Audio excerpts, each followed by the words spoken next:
Hello guys, ako nga pala si Alfred, ang bigay sa inyo ng latest tech news and reviews sa ating YouTube channel na Alfred Tech. At bali sa ngayon guys, mayroon akong sinearch dito guys na software na makakatulong sa inyo guys sa pag-remove ng mga background noises sa mga online jobs.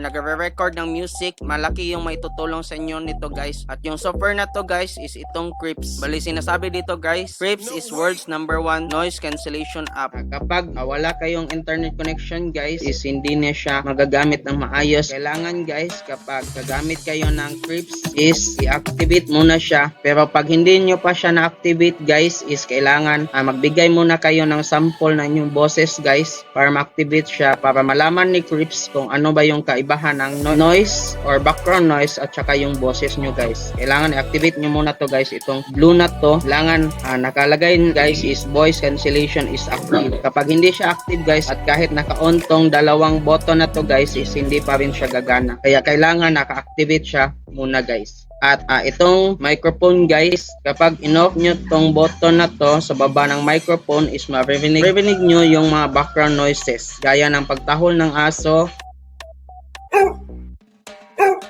or yung kung nandoon kayo sa city is mga sasakyan na dumadaan,